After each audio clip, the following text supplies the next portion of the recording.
بسم اللہ الرحمن الرحیم۔ معزز خواتین و حضرات، السلام علیکم ورحمۃ اللہ وبرکاتہ۔ رب کائنات نے ہماری تربیت اور اصلاح کے لیے قرآن مجید میں مختلف مقامات پر مختلف انداز اختیار کیے ہیں۔ داستان افک کے حوالے سے اللہ تعالیٰ نے قیامت تک کی آنے والی امت مسلمہ کو خاص انداز میں تنبیہ فرمائی ہے۔ یہی ہمارے آج کے قرآن مجید کے سبق کا موضوع ہے۔ معمول کے مطابق سب سے پہلے آیت مبارکہ کی تلاوت۔ اعوذ باللہ السمیع العلیم من الشیطان الرجیم۔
معزز خواتین حضرات، رب کائنات کی پاکیزہ کتاب قرآن مجید پارہ ہے 18واں، سورہ مبارکہ کا نام النور، آیت مبارکہ ہے 17۔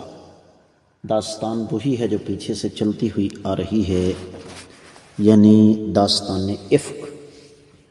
اللہ رب العزت اسی داستان کے بعد ارشاد فرما رہے ہیں، یعظکم اللہ، رب کائنات تمہیں وعد فرماتے ہیں۔ اب اس لفظ وعد کی اصل وضاحت کیا ہے یہ میں بعد میں بتاتا ہوں۔ یعظکم اللہ، اللہ تعالیٰ تمہیں وعد فرماتے ہیں، ان تعودوا، کہ دوبارہ نہ کرنا، لمثلہ، ایسا، ابداً، کبھی بھی، ان کنتم، اگر تم ہو، مؤمنین، ایمان والے۔ بامحاورہ ترجمہ سماعت فرمائیے گا۔ رب کائنات تمہیں نصیحت فرماتے ہیں کہ دوبارہ ایسا کام کبھی نہ کرنا اگر تم واقعی ایمان والے ہو۔ معزز خواتین و حضرات، امام ابن کثیر رحمۃ اللہ علیہ نے اس آیت مبارکہ کی تفسیر بیان کرتے ہوئے ارشاد فرمایا کہ ینہاکم اللہ متوعدا ان یقع منکم ما یشبہ ھذا ابدا، رب کائنات سختی سے تمہیں منع کر رہے ہیں کہ مستقبل میں کبھی بھی ایسا کام نہ کرنا، اور اس لیے فرمایا کہ ان کنتم مؤمنین، اگر تم ایمان والے ہو، یعنی اللہ پر، اللہ کی شریعت پر تمہارا ایمان ہے، کائنات کے امام صلی اللہ علیہ وسلم کی عظمت تمہارے دلوں کے اندر بیٹھی ہوئی ہے۔ اور اگر کوئی شخص مومن نہیں ہے تو اس کا حکم الگ ہے۔ تفسیر ابن کثیر میں جو کچھ بیان ہوا وہ اتنا ہی۔ دیگر کتب تفسیر کا جیسا لیا جائے تو اہل علم نے یہ لکھا ہے، میں سب سے پہلے آپ کو لفظ وعد، اس کی وضاحت سمجھا دیتا ہوں۔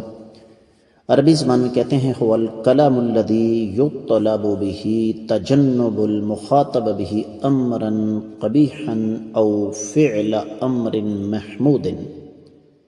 وعد اس کلام کو کہتے ہیں کہ جس سے مخاطب سے یہ کہا جاتا ہے کہ تم ایک انتہائی برا اور گندا کام ہے اس سے اجتناب کرو، اس کو چھوڑ دو، یا اچھا کام کرو۔ تو یہ ہے لفظ وعد جو اللہ نے یہاں استعمال کیا۔ یہی وجہ ہے کہ امام وحدی نے البسیط میں، امام شوکانی نے فتح القدیر میں، اسی طریقے سے امام ابن جریر نے اپنی اپنی کتب تفاسیر میں یہ لکھا کہ اللہ تعالیٰ کی طرف سے تمہیں یہ نصیحت کی جاتی ہے بلکہ تم پر یہ چیز حرام کی گئی ہے کہ تم اپنی ساری زندگی اس قسم کا کوئی کام دوبارہ کرو، تم کسی قیمت پر بھی اس فعل کی طرف لوٹ کر آؤ۔ عام، با کردار، پاک باز، باعصمت خواتین پر بالعموم اور امہات المومنین پر بالخصوص تم طعن زنی کرو، تم اپنی زبانوں کو حرکت دو، یہ سختی سے تمہیں اللہ ملک العلام رب الجلال والاکرام منع کر رہے ہیں۔ اور یہاں پر ایک لفظ آ گیا ابداً۔ اہل علم یہ کہتے ہیں کہ یہ الفاظ استعمال کر کے رب کائنات نے قیامت تک کے لیے مہر لگا دی کہ سیدہ عائشہ طیبہ طاہرہ ام المومنین صدیقہ بنت صدیق، انسانی تاریخ کی سب سے بڑی عالمہ، محدثہ، مفسرہ، فقیہہ، کائنات کے امام صلی اللہ علیہ وسلم کی زوجہ، بلکہ سب سے محبوب زوجہ، ان کے بارے میں رب کائنات نے مہر لگا دی کہ اس موضوع پر قیامت تک کے لیے مومنوں کو تنبیہ کی گئی ہے کہ ان کے لیے اس موضوع پر بات کرنا حرام ہے۔ یہاں سے اہل علم نے ایک بڑا قیمتی نقطہ اخذ کیا کہ قیامت تک کے لیے جو شخص بھی اس موضوع پر منفی انداز سے تبصرہ کرے گا وہ شخص دائرہ اسلام سے خارج ہے۔ خاص طور پر امام مالک رحمۃ اللہ علیہ اس بات پر سختی کرتے ہیں۔ اور یہاں پر ایک اور چیز میں آپ کو بتا دوں کہ ہشام بن عمار السلمی الدمشقی، جو کہ امام مالک رحمۃ اللہ علیہ کے شاگرد ہیں، 235 ہجری میں فوت ہوئے، 92 سال کی عمر تھی ان کی۔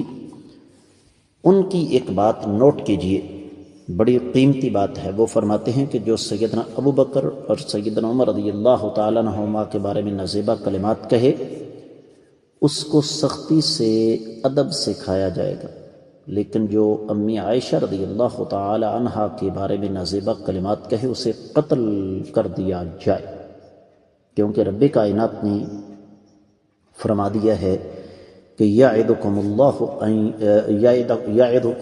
ان تعودوا لمثلہ ابدا ان کنتم مؤمنین۔